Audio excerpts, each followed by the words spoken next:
Rajasthan question bank पर आपका हार्दिक स्वागत है। आज की जो हमारी क्लास है वो धारा आपके 170 से लेके धारा 179 तक जितने भी एमसीक्यू बनते हैं वो सारे के सारे हम एमसीक्यू सॉल्व करने वाले हैं। आइए स्टार्ट करते हैं। देखिएगा, फर्स्ट क्वेश्चन क्या है कि किस धारा में अप्राधिकृत अस्थायी विकास को अविलंब हटाए जाने या रोकने से संबंधित प्रावधान है। तो ऑप्शन ए दिया गया है धारा 170 में, ऑप्शन बी है धारा 171 में, ऑप्शन सी है धारा 172 में और ऑप्शन डी है धारा 173 में। तो ये इजी है, ये किसके अंदर दिया गया है आपको? धारा 170 के अंदर। तो धारा 170 के अंदर किसकी बात की गई है? आपके अप्राधिकृत अस्थायी विकास को हटाने, अविलंब हटाने या रोकने से संबंधित कौन सा है आपका?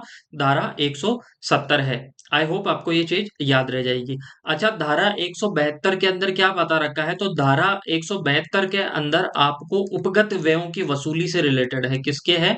आपके जो उपगत व्यय है उनसे रिलेटेड, वसूली से रिलेटेड है।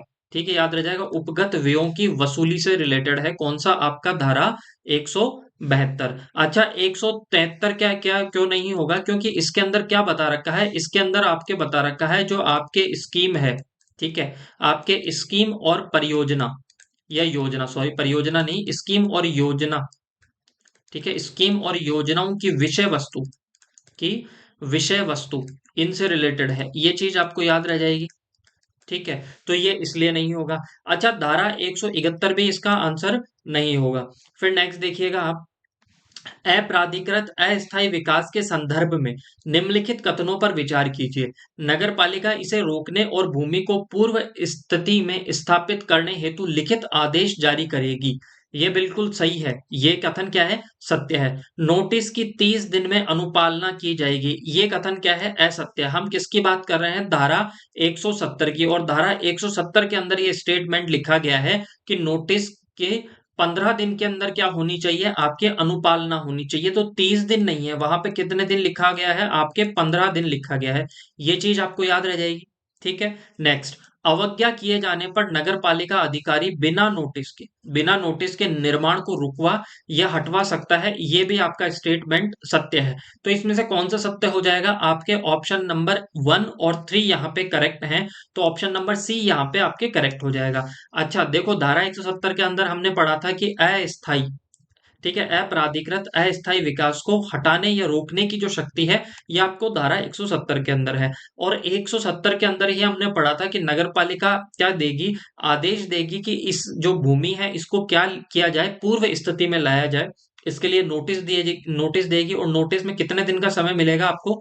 15 दिन का समय मिलेगा। यदि 15 दिन के समय के अंदर नोटिस जो आपको दिया गया है उसकी अनुपालना नहीं होती तो क्या करेगी नगर पालिका? फिर क्या करेगी नगर पालिका? जो अप्राधिकृत विकास है उसको क्या कर देगी? हटवा देगी। ये चीज समझ में आई।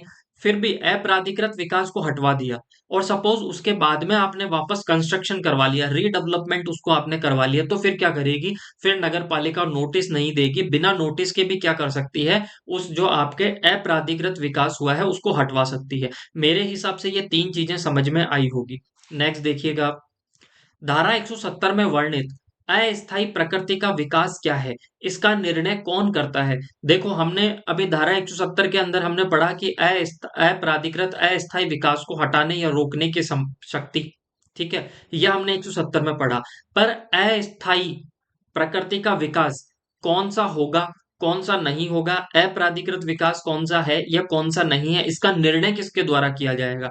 तो ऑप्शन दिया गया है राज्य सरकार के द्वारा, जिला कलेक्टर के द्वारा, निदेशक स्थानीय निकाय के द्वारा, ये नगर पालिका के द्वारा। तो इसमें से कौन से? ये तीन ऑप्शन तो आपके गलत हैं। ऑप्शन नंबर डी यहाँ पे करेक्ट हो जाएगा कि कौन सा विकास आपका अस्थायी प्रकृति का विकास है, जो इसका निर्णय किया जाता है ये आपके नगर पालिका के द्वारा किया जाता है। मेरे हिसाब से ये चीज क्लियर हुई। नेक्स्ट देखिएगा आप, भूखंड के उपविभाजन या पुनर्गठन या उस पर निजी मार्ग के लिए मंजूरी प्रदान की जाती है, ये कौन किसके द्वारा की जाती है? राज्य सरकार द्वारा, जिला कलेक्टर द्वारा, निदेशक स्थानीय निकाय के द्वारा या नगर पालिका के द्वारा। तो याद रखिए इसका कौन सा सत्य हो जाएगा, इसमें से ऑप्शन नंबर डी आपके करेक्ट हो जाएगा। देखो ये धारा आपके किसके अंदर लिखा हुआ है, धारा 171 के अंदर लिखा हुआ है। अच्छा, धारा 171 के अंदर तीन शब्द जरूर याद कर लीजिएगा। एक याद कर लीजिएगा आप, कौन सा, उपविभाजन। क्या याद कर लोगे, उपविभाजन। दूसरा क्या याद करना है, एक तो ये हो गया आपका, दूसरा याद करना है आपको पुनर्गठन। दूसरा क्या याद करना है, पुनर्गठन। और तीसरी चीज याद रखिएगा, निजी मार्ग। निजी मार्ग, ये चीज आपको याद रह जाएगी। ठीक है, तो इसके लिए मंजूरी किसके द्वारा प्रदान की जाएगी, तो उपविभाजन हो, चाहे पुनर्गठन हो, चाहे निजी मार्ग बनाने की जो मंजूरी हो, ये किसके द्वारा दी जाती है, ये नगर पालिका के द्वारा दी जाती है। और ये किसके अंदर लिखा गया है, ये धारा आपको 171 के अंदर लिखा गया है। ये चीज आपको याद रह जाएगी। फिर नेक्स्ट देखिएगा आप, भूखंड के उपविभाजन या पुनर्गठन के संबंधित संदर्भ में निम्नलिखित कथनों पर विचार कीजिए। निर्धारित अभिविन्यास योजना अपेक्षित विवरणों और फीस के साथ में नगर पालिका को मंजूरी के लिए भेजी जाएगी। ये सत्य है। नगर पालिका ऐसी योजना को मंजूरी दे सकती है या इनकार भी कर सकती है। ये भी सत्य है। मंजूरी से इनकार या संशोधित मंजूरी के लिए कोई क्षतिपूर्ति दी जाएगी, ये गलत है। क्या होगा, ये क्यों गलत है, क्योंकि देखो धारा जब हम 171 पढ़ते हैं तो 171 के अंदर हमने क्या पढ़ा कि आपका भूखंड का उपविभाजन, भूखंड का पुनर्गठन और निजी मार्ग बनाने के संबंधित मंजूरी का जो प्रावधान किया गया है धारा 171 के अंदर किया गया है। ये चीज याद रह जाएगी। अब इसको एक तरीके से आप समझिए। मैंने कहा कि ये जैसे कोई एक आपके खेत का टुकड़ा है, ये आपके कोई जमीन है, ठीक है, उसका यदि आपको क्या करना करवाना है, आपको उपविभाजन करवाना है, मतलब इसको आपको डिवाइड करना है, टुकड़ों में तोड़ना है। या टुकड़ों में जो खेत है या टुकड़ों में कोई जमीन है या कोई भूखंड है, उसको आपको क्या करना है, एक जगह आपको पुनर्गठन करना है। ठीक है, या फिर यहाँ पे आपको खेती के लिए या किसी के लिए आपको निजी मार्ग बनाना है। ठीक है, तो आपको किसकी मंजूरी लेनी पड़ेगी, नगर पालिका की। अच्छा, नगर पालिका की जब मंजूरी लोगे तो मंजूरी लेने से पहले कोई ना कोई आप एप्लीकेशन लिख के दोगे। ठीक है, कोई ना कोई कुछ आप क्या कहते हैं एप्लीकेशन लिख के दोगे या कोई फॉर्म भर के दोगे। तो उस फॉर्म के साथ में मैं यहाँ पे लिख देता हूँ फॉर्म। ठीक है, उस फॉर्म के साथ में आप कुछ ना कुछ फीस तो दोगे, कुछ ना कुछ फीस तो उनको दोगे नगर पालिका को, तभी तो नगर पालिका कार्य करेगी। अच्छा, ये लेने के बाद में नगर पालिका क्या कर सकती है, उस चीज को, जो आपके योजना है, जो आप भूखंड का विभाजन करवाना चाहते हो, उसको या तो मंजूरी दे देगी, ठीक है, या फिर उसे नामंजूर कर देगी, मनाही कर देगी, या फिर उसे कुछ संशोधन के साथ में कुछ उसके अंदर अमेंडमेंट करके उसको क्या कर सकती है, हामी भर सकती है। सपोज नगर पालिका ने क्या कर दिया, नामंजूर कर दिया, उसको मना कर दिया, तो आप कहोगे कि जो हमने इसके साथ में फीस दी थी, जो हमने ये फॉर्म भरते समय इसको फीस दी थी, इसे आप क्या कर दीजिए, हमें रिटर्न कर दीजिए। तो नगर पालिका उस चीज की कोई क्षतिपूर्ति नहीं देगी। आप कहोगे कि इसके लिए मेरा 10,000 का खर्चा हो गया, 20,000 का खर्चा हो गया, तो मुझे कंपनसेशन मिलना चाहिए, इसके लिए मुझे क्षतिपूर्ति दी जानी चाहिए। तो नगर पालिका क्या कहती है कि इसके संबंध में कोई भी आपको क्या नहीं दी जाएगी, क्षतिपूर्ति नहीं दी जाएगी। जबकि यहाँ पे लिखा है क्षतिपूर्ति दी जाएगी, इसलिए ये ऑप्शन क्या है आपका, गलत है। तो ऑप्शन नंबर केवल और केवल आपका एक और दो यहाँ पे क्या हो जाएगा, सही हो जाएगा। ये चीज याद रहेगी। नेक्स्ट देखिएगा आप, अप्राधिकृत विकास को हटाने या रोकने में हुए व्यय को वसूल किया जाता है। किससे वसूल किया जाता है, एक बात बताओ, जमीन आपकी, ठीक है, उसका पुनर्गठन आप करवा रहे हो, उसका उपविभाजन आप करवा रहे हो, निजी मार्ग आप बनवा रहे हो, सारे बेनिफिट आप ले रहे हो, तो फिर पैसा क्यों किसको देना पड़ेगा, पैसा व्यय किससे वसूला जाएगा, आपसे, राज्य सरकार से, नगर पालिका से या किसी और से। तो आप कहोगे हमसे ही वसूला जाएगा, इसका मतलब किससे वसूला जाएगा, भूस्वामी से ये वसूला जाएगा। ये चीज याद रह जाएगी भाई, जब सारे काम ही आपके हो रहे हैं, आपका बेनिफिट हो रहा है, तो सरकार उस चीज को क्यों वहन करेगी, नगर पालिका उसको क्यों वहन करेगी। तो यहाँ पे भूस्वामी आपका क्या हो जाएगा, आंसर हो जाएगा। तो बाकी नगर पालिका निधि गलत है, राज्य सरकार से अनुदान ये भी गलत है, उपयुक्त में से कोई ये भी आपका गलत है। तो आई होप आपको ये चीज समझ में आई होगी। नेक्स्ट देखिएगा, किस धारा के अनुसार नगर पालिका नगर या उसके किसी भाग के एकीकृत विकास के लिए आवश्यक प्रोजेक्ट स्कीम बना सकती है। तो ये किस में लिखा हुआ है, धारा 171 में है, 173 में है, 181 के अंदर है या फिर आपको 183 के अंदर है। तो इसमें से कौन सा सत्य हो जाएगा? आपका ऑप्शन नंबर बी आपका यहाँ पे क्या हो जाएगा? करेक्ट हो जाएगा। ये चीज याद रह जाएगी आपको।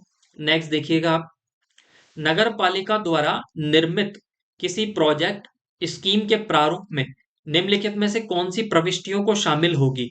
प्रत्येक प्रत्येक मूल भूखंड का क्षेत्र, स्वामित्व, भूमि उपयोग, वह सीमा जिस तक मूल भूखंडों की सीमाओं में परिवर्तन किया जाएगा, नगरपालिका द्वारा वहन की जाने वाली शुद्ध लागत या प्राकलन, भूमि का प्रस्तावित समतलीकरण। इनमें से कौन सा सत्य हो जाएगा? तो ऑप्शन नंबर डी यहाँ पे क्या हो जाएगा? करेक्ट हो जाएगा। ये सारी ही चीजें उसमें क्या की जाएगी? शामिल की जाएगी। फिर देखिएगा, नगरपालिका किसी प्रोजेक्ट या स्कीम की घोषणा किस धारा के तहत कर सकती है? किस धारा के तहत कर सकती है? तो धारा 174, धारा 178, धारा 184 या धारा 188। तो इसमें से कौन सा आपका सत्य हो जाएगा? ऑप्शन नंबर आपका ए यहाँ पे क्या हो जाएगा? करेक्ट हो जाएगा। ये चीज समझ में आई आपको? नेक्स्ट देखिएगा आप, नगर पालिका द्वारा किसी प्रोजेक्ट स्कीम की घोषणा कितने दिनों में राजपत्र में प्रकाशित करनी चाहिए? कितने दिनों में प्रकाशित करनी चाहिए? घोषणा के बाद वाले 15 दिनों में, घोषणा के बाद वाले 30 दिनों में, घोषणा के बाद वाले 45 दिनों में, या घोषणा के बाद वाले 60 दिनों में। तो इसका आंसर बी करेक्ट हो जाएगा, घोषणा के बाद वाले 30 दिनों के अंदर। नेक्स्ट देखिएगा आप, नगर पालिका को घोषणा के बाद कितने दिनों में प्रोजेक्ट स्कीम का प्रारूप तैयार करना होता है? तो याद रखिएगा, हमने क्या पढ़ा था? हमने धारा 173 पढ़ी थी और धारा 174 पढ़ी थी। तो धारा 173 के अंदर क्या लिखा हुआ है और 174 के अंदर क्या लिखा हुआ है, ये चीज समझिए। धारा 173 के अंदर तो क्या किसकी बात की गई थी, और धारा 174 के अंदर, तो धारा जब 174 हम पढ़ते थे तो 174 के अंदर लिखा गया था कि सबसे पहले क्या होगा, आपके क्या होगा, स्कीम तैयार होगी। सबसे पहले क्या होगी? आपके स्कीम तैयार होगी, मतलब उसका प्रारूप तैयार किया जाएगा। क्या किया जाएगा? प्रारूप तैयार किया जाएगा। उस प्रारूप की घोषणा किसके अंदर की जाएगी? उस प्रारूप की घोषणा की जाएगी आपके किसके अंदर? राजपत्र में। ठीक है, गजट के अंदर। कितने दिनों के अंदर? 30 दिनों के अंदर। अच्छा, उसके पश्चात क्या होगा? उसके पश्चात आपसे सुझाव या आक्षेप मांगे जाएंगे। उसके जब ये हो जाएगा तो उसके बाद में, ठीक है, उसके बाद में क्या होगा? 1 साल के अंदर, 1 साल के अंदर नगर पालिका को क्या करना पड़ेगा? आपके नगर पालिका को क्या करना पड़ेगा? वो जो आपकी स्कीम है उसको क्या करना पड़ेगा? तैयार करना पड़ेगा। तो यहाँ पे ये ऑप्शन नंबर सी करेक्ट हो जाएगा कि घोषणा के प्रकाशन की तारीख में 1 वर्ष के भीतर भीतर ही आपको क्या करना पड़ेगा? आपको स्कीम तैयार करनी पड़ेगी। बाकी ऑप्शन क्या हो जाएंगे? आपके इनकरेक्ट हो जाएंगे। ये चीज याद रह जाएगी। नेक्स्ट देखिएगा, प्रोजेक्ट स्कीम के प्रारूप को कितने दिनों के लिए आक्षेप या सुझाव हेतु लोक सम्मुख रखा जाता है? लोगों के सामने रखा जाता है। अभी हमने पढ़ा था 7 दिन में, 14 दिन में, 15 दिन में या 30 दिन में। तो ऑप्शन नंबर मेरा डी यहाँ पे क्या हो गया?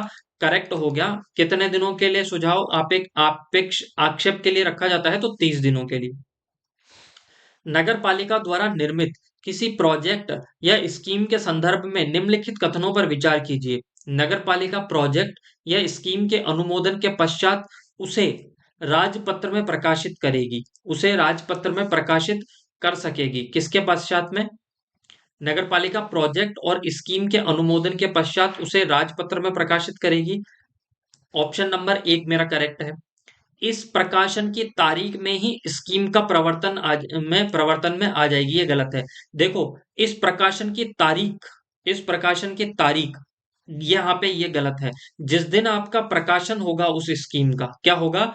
जिस दिन उस स्कीम का प्रकाशन होगा, उसके प्रकाशन के समय में, उस प्रकाशन के समय में, जिस दिन मानो कि कोई स्कीम है, उसको मैंने आज पब्लिश किया, पब्लिश करते समय मुझे उसके अंदर मेंशन करना पड़ेगा। मुझे उसके अंदर क्या करना पड़ेगा? मेंशन करना पड़ेगा कि ये स्कीम इस दिनांक से, इस दिनांक से क्या हो जाएगी? आपके लागू हो जाएगी।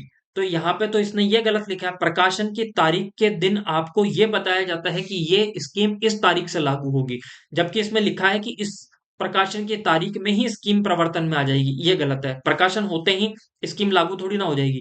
प्रकाशन होते समय यह बताया जाएगा कि ये स्कीम इस दिन से लागू होगी। तो ऑप्शन नंबर 2 तो मेरा गलत है, तो केवल एक यहाँ पे क्या हो जाएगा, मेरा करेक्ट हो जाएगा। मेरे हिसाब से आपको यहां तक की चीजें क्लियर हो रही होगी। नेक्स्ट देखिएगा, ऐसी कौन सी स्थिति हो सकती है जब नगर पालिका को प्रोजेक्ट स्कीम के क्रियान्वयन के लिए प्रारूप नोटिस आदि औपचारिकताएं करने की आवश्यकता नहीं होगी।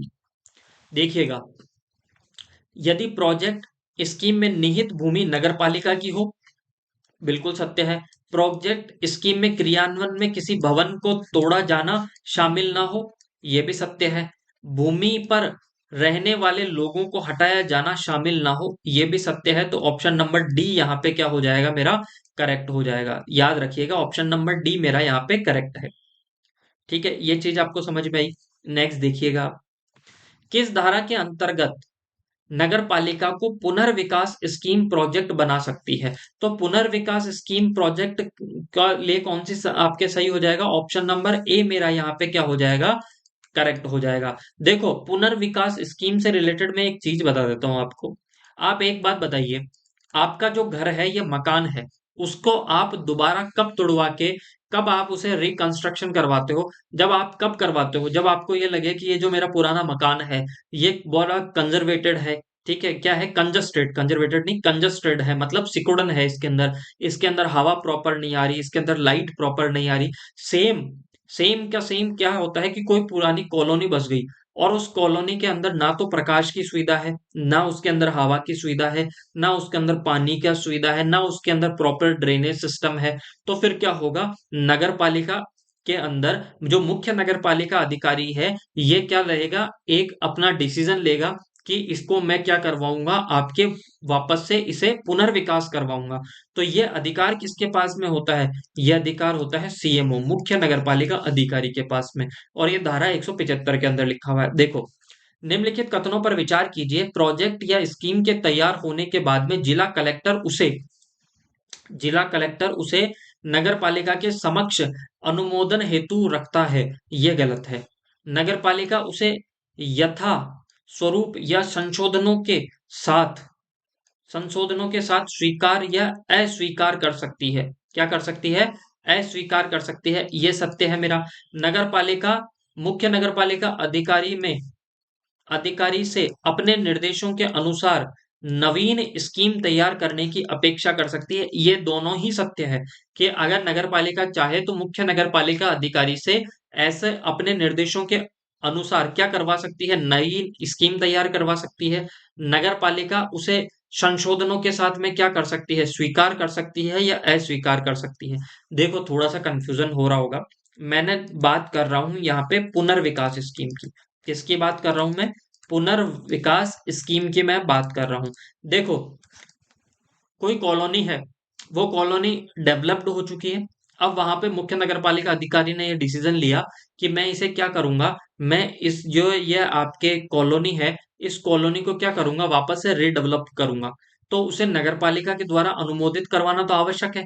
अब नगरपालिका कह सकती है कि कुछ वो जो मुख्य नगरपालिका अधिकारी ने स्कीम बनाई है, या तो उसके अंदर कुछ संशोधन करवा दिया जाएगा, या वो एज इट इज क्या कर लिया जाएगा, उसे स्वीकार कर लिया जाएगा, या फिर उसे क्या कर सकती है, अस्वीकार करवा सकती है। या फिर नगरपालिका उसे निर्देश दे सकती है कि एक काम कीजिए, आप दोबारा से स्कीम तैयार कीजिए नए सिरे से। तो ये दोनों ही ऑप्शन आपके यहाँ पे क्या हो जाएंगे, सत्य हो जाएंगे। ऑप्शन नंबर बी मेरा यहाँ पे करेक्ट है।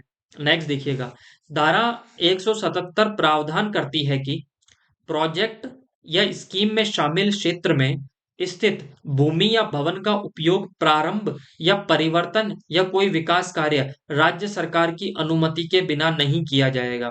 यहाँ पे ये गलत है, ये ऑप्शन गलत है।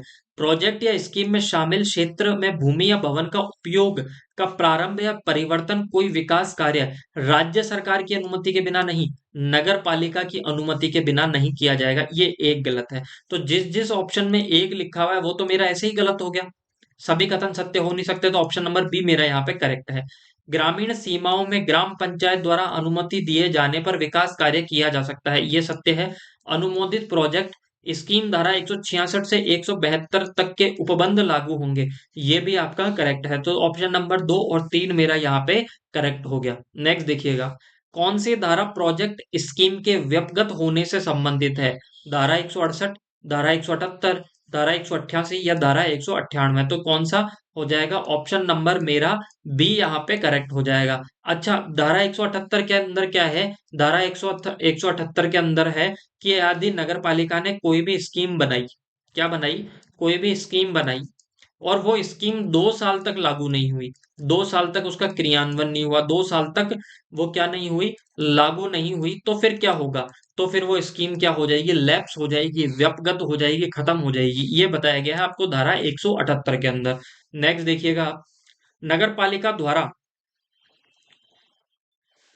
धारा 178, धारा 178 है, नगर पालिका द्वारा धारा 178 में के अधीन अनुमोदित प्रोजेक्ट स्कीम कब व्यपगत हो जाएगी? प्रकाशन के 1 वर्ष की कालावधि में क्रियान्वित न करने में विफल रहने पर, प्रकाशन के 2 वर्ष की कालावधि में क्रियान्वित करने में विफल रहने पर, प्रकाशन के 4 वर्ष में, प्रकाशन के 5 वर्ष में। तो हमने अभी पढ़ा था कि प्रकाशन के जिस दिन वो स्कीम का क्या हुआ है, प्रकाशन हुआ है, उसके 2 साल तक उसको यदि लागू नहीं किया गया है तो वो स्कीम क्या हो जाएगी? लैप्स हो जाएगी। तो ऑप्शन नंबर बी मेरा यहाँ पे क्या हो जाएगा? करेक्ट हो जाएगा। नेक्स्ट देखिएगा, प्रोजेक्ट या स्कीम के उपांतरण या उसमें वापस लिए जाने से संबंधित धारा है। धारा 178, धारा 179, धारा 184 या धारा 188? तो कौन सा सत्य हो जाएगा? धारा आपके 179। देखो, धारा 179 के अंदर लिखा गया है कि कोई भी प्रोजेक्ट या स्कीम है, उसको क्या किया जा सकता है? उपांतरण, मतलब मॉडिफिकेशन किया जा सकता है, या उसे वापस लिया जा सकता है, उसे विड्रॉ किया जा सकता है। ये किसके अंदर बताया गया है? 179 के अंदर। अच्छा, क्यों विड्रॉल? अगर नगर पालिका ने कोई स्कीम बनाई है तो उसे क्यों विड्रॉल करेंगे, क्यों उसे खत्म करेंगे? या ये इसलिए किया जाता है, यदि कोई स्कीम क्या है, यदि आपके वो लोक हित में नहीं है। तो ऑप्शन नंबर बी मेरा यहाँ पे करेक्ट हो जाएगा। नेक्स्ट देखिएगा, तो आज की क्लास हम यहीं पे समाप्त करते हैं। अगर क्लास आपको अच्छी लगी है तो ज्यादा से ज्यादा शेयर कीजिए, सब्सक्राइब कीजिए। Thank you so much, bye bye and take care.